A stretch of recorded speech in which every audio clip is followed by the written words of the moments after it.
Let's just get one thing straight here. You don't need any fancy tools to make an unbelievable hollandaise sauce from home. As long as you've got a pan, a bowl and a whisk, you're set to go.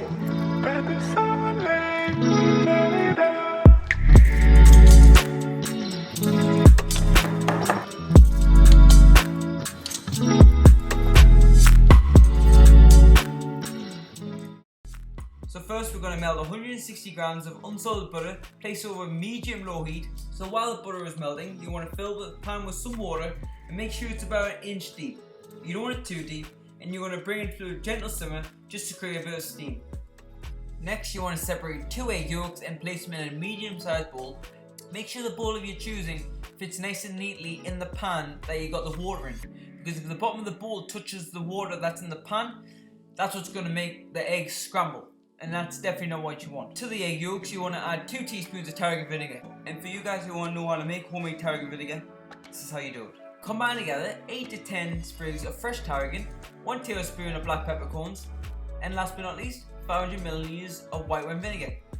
Give it a stir, bring that up to the boil over medium heat. When it comes to the boil, you're going to reduce that by half. But if you wanted a more intense tarragon flavour, just reduce it a bit more, it is up to you. That's a great thing about making things at home. You can control how it tastes. And you just pour into the bottle you're choosing and it will last for months. It's vinegar at the end of the day. And you just whisk the egg yolks and vinegar together. If you didn't want to use tarragon vinegar for any reason, you could substitute it with a few drops of fresh lemon juice or just white wine vinegar. The vinegar is there just to give it a bit of acidity, a bit of sharpness. Now place the bowl over your pan of simmering water and whisking it constantly using a big balloon whisk, which will incorporate more air, which in turn will give the eggs more structure, more body. So when we come to adding the butter, it's less likely for the sauce to split.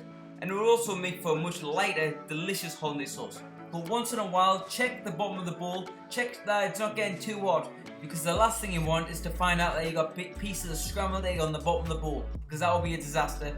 You have to start all over again. Anyways, the way to know when you've whisked it enough and it's ready to take off the heat is that it should be nice and airy, and it should leave a trail behind when you lift the whisk, and it should coat your finger nicely.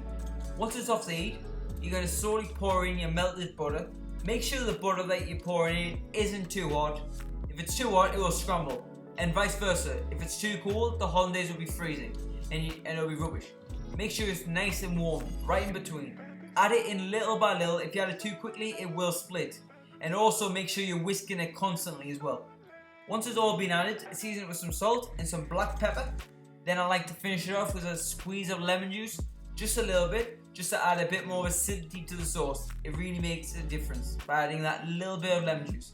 And the good way to keep the sauce warm, place it back over your water bath. That's going to keep it at a steady room temperature. But place it over very low heat and whisk it every so often to make sure it's not catching or anything like that. If the hollandaise gets a bit too thick when you come to serving it, just whisk in a few drops of boiling water. That will loosen it up. But just make sure you don't leave it until it goes stone cold, because hollandaise does not reheat at all. If you do try to reheat it, it will scramble. Now I'm going to show you one of my all-time favourite dishes to have hollandaise with. This is eggs royale. It's very similar to eggs benedict, which you may have heard of, which is with ham. This is served with smoked salmon. It's very tasty. So first we're going to do our poached eggs. You're going to bring to the boil of water with a splash of white wine vinegar. And when it comes to the boil, you're going to turn it down to a light simmer. And then you're going to get yourself a whisk and create a slight whirlpool in the center. That's going to help keep the shape of the egg when it's poaching. And crack it in the center of the whirlpool. And the vinegar will help firm the egg right up whilst it's cooking.